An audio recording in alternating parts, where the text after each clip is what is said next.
আসসালামু আলাইকুম ওয়া রাহমাতুল্লাহি ওয়া বারাকাতুহু। ইন্নাল হামদুলিল্লাহি জামিয়ান ওয়াসসালাতু ওয়াসসালামু আলা সাইয়্যিদিল মুরসালিন ওয়া আলা আলিহি ওয়া সাহবিহি আজমাইন। দেশে এবং দেশের বাইরে পৃথিবীর যে প্রান্ত থেকে আমাদের আজকের অনুষ্ঠান জ্ঞান বিজ্ঞান এবং মুসলিম ঐতিহ্য দেখছেন তাদের সবাইকে স্বাগত জানাচ্ছি। আমরা এই অনুষ্ঠানটির মাধ্যমে জ্ঞান বিজ্ঞানের বিভিন্ন শাখা প্রশাখায় মুসলিম মনীষীদের অবদানকে তুলে ধরার চেষ্টা করি এবং তা থেকে আমাদের শিক্ষা কী সেটা বের করার চেষ্টা করি।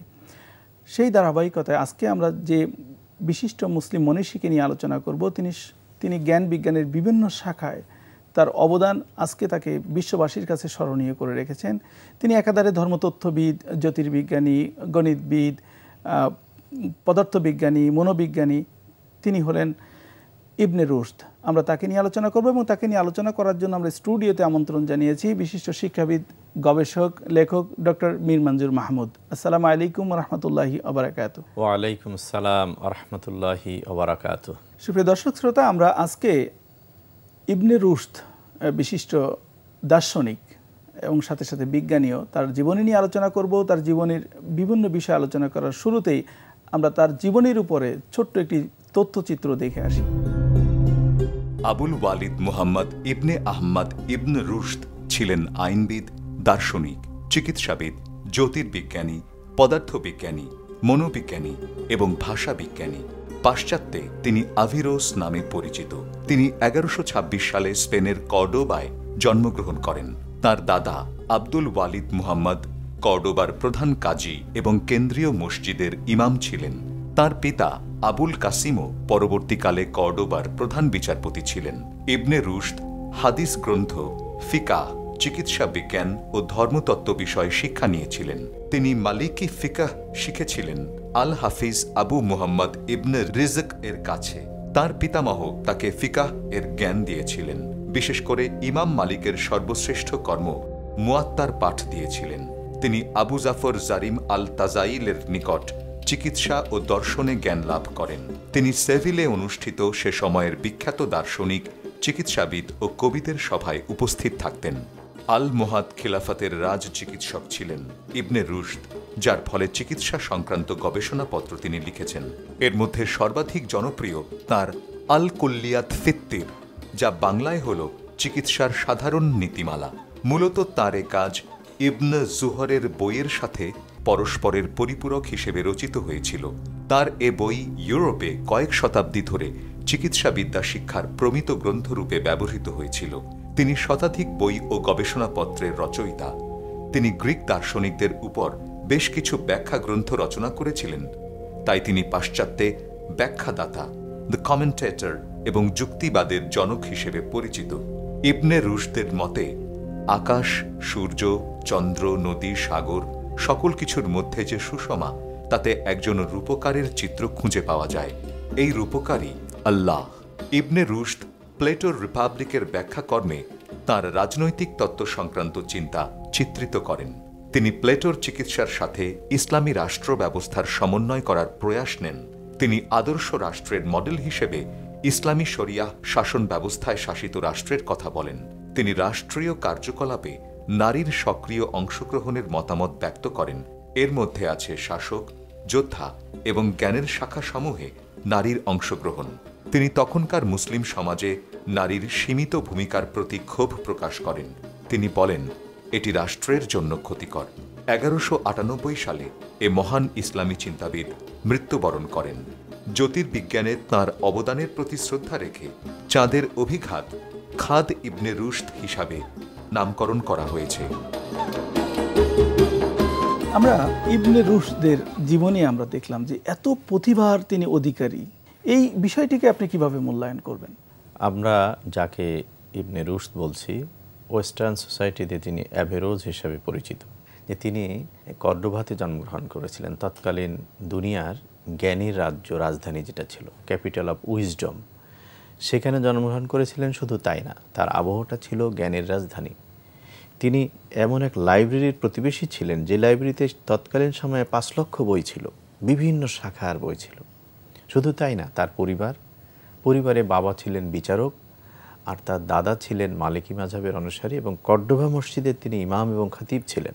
এবং তিনি যে অ্যাটমসফিয়ারে জন্মগ্রহণ করেছেন পারিবারিকভাবে, সামাজিকভাবে, সেই অ্যাটমসফিয়ারটা ছিল তখনকার দুনিয়ার, শুধু মুসলিম জাহান না, তখনকার দুনিয়ার হচ্ছে টাওয়ারিং সোসাইটি। ইবনে রুশদ কোন কোন অবদান বা কি ধরনের কাজের কারণে আজকে তিনি এই পর্যায়ে পৌঁছতে পেরেছেন? তার মৌলিক অবদান মূলত জ্ঞানরাজ্যে।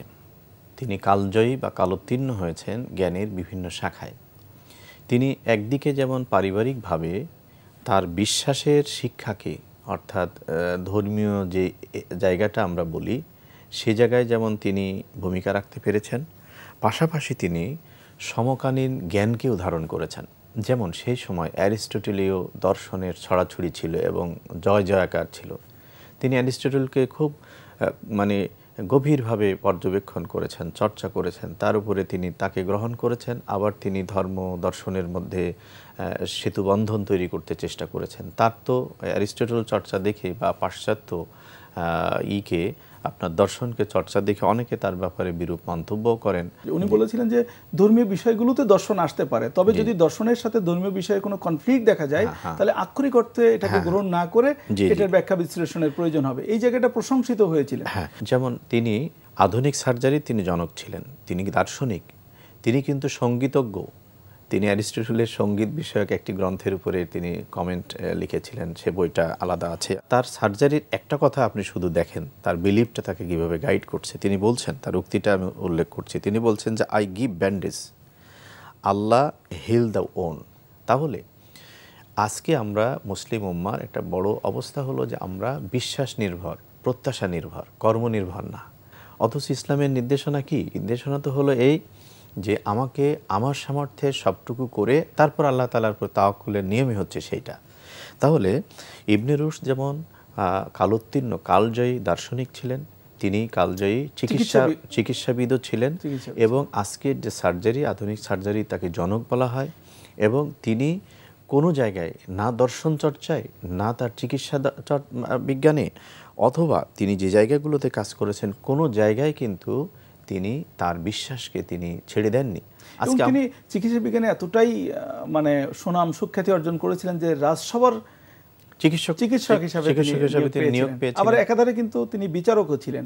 ইবনে রুশদের বিভিন্ন কন্ট্রিবিউশন সম্পর্কে আপনি বলছিলেন যে তিনি চিকিৎসা বিজ্ঞানে কিভাবে অবদান রেখেছেন এবং সার্জারির ক্ষেত্রে তার দর্শনটা কী ছিল, চিকিৎসার সাথে সাথে আল্লাহর প্রতি ভরসা করা, তাওয়াক্কুল তো আল্লাহ, যেটা এটার বাইরে তিনি একজন বিচারকও ছিলেন। দ্বাদশ শতকের কালোত্তীর্ণ দিগ্বিজয়ী এবং পলিম্যাথিক এই পার্সোনাল, এই বিজ্ঞানী, তিনি যতটুকু জানা যায় তিনি প্রায় 20,000 পৃষ্ঠার লেখনী রেখে গেছেন। যদিও সেটা আমাদের সংরক্ষণে আজকে নেই, নামও জানি না। তবে তার এই 20,000 পৃষ্ঠার লেখনীর মধ্যে মৌলিকভাবে 3টা বিভাগ ছিল। একটি ছিল তিনি দর্শনের উপরে লিখেছেন, আরেকটি তিনি লিখেছেন চিকিৎসা বিজ্ঞানের উপরে, আরেকটি তিনি মৌলিক আইনের উপরে তিনি লিখেছেন। এবং চিকিৎসা বিজ্ঞানের উপরে তিনি প্রায় 20টা বই লিখেছেন, যেগুলো খুবই গুরুত্বপূর্ণ হিসাবে রেফারেন্স বুক হিসাবে কাজ করছে। যেমন তার মধ্যে বিদায়াত আল মুস্তাসিদ ও নেহায়াত আল মুক্তাসিদ একটি বই তার এর মধ্যে অন্যতম। এরপরে তিনি প্রাচ্য বিষয়ক বই লিখেছিলেন 87টা, এবং তিনি সঙ্গীতের উপরে তিনি বই লিখেছেন। যেমন কিতাব ফি হারাকাত আল ফালাক হচ্ছে ইবনে রুশদের জ্যোতির্বিদ্যা বিষয়ক এক কালজয়ী গ্রন্থ। এই বইয়ে তিনি ভূমণ্ডলের যে এই যে গতি প্রকৃতি, সূর্য সৌরজগতের যে কক্ষপথ এইগুলো নিয়ে তিনি লিখেছেন, এবং আল মাজেস্ট 2 খণ্ডে বিভক্ত করেছেন এই বইটি। এরপরে তিনি অনুবাদ হিসাবে আসছে তার গ্রন্থ চিকিৎসা বিজ্ঞানের উপরে লিখেছেন যে আল কুলিয়াত ফি তিব। এই বইটা একটা মাস্টার ওয়ার্ক হচ্ছে আপনার চিকিৎসাশাস্ত্রের জন্য, এবং এখানে 3টা মৌলিক বিষয় এখানে রয়েছে। একটি হচ্ছে আপনার ডায়াগনোসিস, আরেকটা হলো এর নিরাময়, আরেকটা হচ্ছে প্রিভেনশন বা প্রতিরোধ সম্পর্কিত নির্দেশনা সেখানে আছে। আল কুলিয়াত ফি তিব এটা কয়েক দশক ধরে ইউরোপের পাঠ্য ছিল, অর্থাৎ মেডিকেল সায়েন্সের পাঠ্যও ছিল। আরেকটা বিষয়, উনি প্রথম স্ট্রোকের ধারণা দিয়েছিলেন, স্ট্রোকের কারণ এবং স্ট্রোকের যে প্রতিকার কি, চিকিৎসা, এটা নিয়ে তিনি কথা বলেছিলেন তার এই বইতে আমরা ডিটেইলস দেখতে পাই। বহুমুখী চিকিৎসা, দর্শন, তারপর জ্যোতির্বিজ্ঞান, ফিক, এরপরে তারপরে গণিত, আইনের উপরে তিনি লিখেছেন। তো একটা মানুষ আসলে জ্ঞানের সাধক, নিরবচ্ছিন্ন সাধক না হলে এটা সম্ভব হয় না। একজন ইবনে রুশদের কথা যখন আমরা শুনি তখন আমাদের স্মৃতি মানসপটে যেটা ভেসে ওঠে তিনি একজন দার্শনিক, কিন্তু দর্শন ছাড়াও জ্ঞান বিজ্ঞানের বিভিন্ন ক্ষেত্রে তার অবদান এবং অনেক ক্ষেত্রে তিনি পায়োনিয়ার ছিলেন, অথচ সেই বিষয়গুলো আমাদের কাছে আসে না। যে ওয়েস্টার্ন বিজ্ঞানীদেরকে যেভাবে তুলে ধরা হচ্ছে, তাদের কর্ম জীবন দর্শন সম্পর্কে যেভাবে প্রচারণা চালানো হচ্ছে, মুসলিম জ্ঞান বিজ্ঞানী যারা অবদান রেখেছেন তাদেরকেও এভাবে প্রচারণা হচ্ছে না। সুতরাং আমাদের সন্তানরা কিন্তু তাদেরকে পাচ্ছে না, এবং যখন ইবনে রুশদকে দেখছে তখন তারা একজন দার্শনিক হিসাবে দেখছেন, একজন ফিলোসফার হিসাবে দেখছেন, কিন্তু অন্যান্য বিজ্ঞানী হিসাবে দেখছেন না, চিকিৎসক হিসাবে দেখছেন, এবং চিকিৎসা ক্ষেত্রে তার অবদান সেটা কিন্তু দেখছেন না। অর্থাৎ আমাদের তো বোধহয় এখন যেটা প্রয়োজন যে আমাদের এই মনীষীদের যে অবদানগুলো সব কিছুকে তুলে ধরা, সেটা বিভিন্ন উপায়ে আমাদের সন্তানদের কাছে পৌঁছে দেওয়া। সেটার জন্য আসলে অন্যেরা কেন আমার পরিচয় তুলে ধরবে? আমি তো আমাকে বলবো। আমার মায়ের কথা আমার চেয়ে বেশি কে বলবে? আমার ঐতিহ্য, আমার ইতিহাস, আমার পূর্বসূরির কথা আমিই বলবো। সুতরাং আজকের করণীয় হচ্ছে যে এই ঐতিহ্যকে তুলে ধরা হলো সময়ের দাবি, অস্তিত্বের দাবি। 2 নাম্বার হলো কে করবে কাজটা, আমাদেরকে করতে হবে। কে করবে এবং কিভাবে করবে এটা আমরা শুনবো। তার আগে একটি মুসলিম ঐতিহ্যের উপরে তথ্যচিত্র আমরা দেখে আসতে চাই। মরক্কোর দ্বিতীয় বৃহত্তম শহর ফেজ অ্যাটলাস পর্বতের উত্তর পূর্বে অবস্থিত। এই শহরের অবস্থান টাঙ্গিয়ার থেকে 206 কিলোমিটার উত্তর পশ্চিমে এবং মরক্কোর বৃহত্তম শহর ক্যাসাব্লাঙ্কা থেকে 246 কিলোমিটার ও রাবাত থেকে 189 কিলোমিটার পশ্চিমে। 8ম-9ম শতাব্দীতে ইদ্রিসি শাসকেরা ফেজ শাসন করেছেন। তারা এটিকে রাজধানী ঘোষণা করে প্রশাসনিক কার্যক্রম পরিচালনা করেন। ইদ্রিস ইবনে আবদুল্লাহ 789 খ্রিস্টাব্দে ফেজ নদীর ডান তীরে নতুন শহর তৈরি করার সিদ্ধান্ত নিয়েছিলেন। কর্ডোবার অভ্যুত্থান থেকে পালিয়ে আসা শরণার্থীরা এই শহরে থাকার সিদ্ধান্ত নেয়। 809 খ্রিস্টাব্দে ইদ্রিস ইবনে আবদুল্লাহর পুত্র দ্বিতীয় ইদ্রিস ফেজ নদীর বিপরীত তীরে নতুন রাজধানী স্থাপন করেন। ফলে নদীর দুপাশেই শহর বিকশিত হয়। 11 শতাব্দীতে আলমোরাভিদদের দ্বারা একীভূত হওয়ার আগ পর্যন্ত 2টি পৃথক শহর গড়ে ওঠে।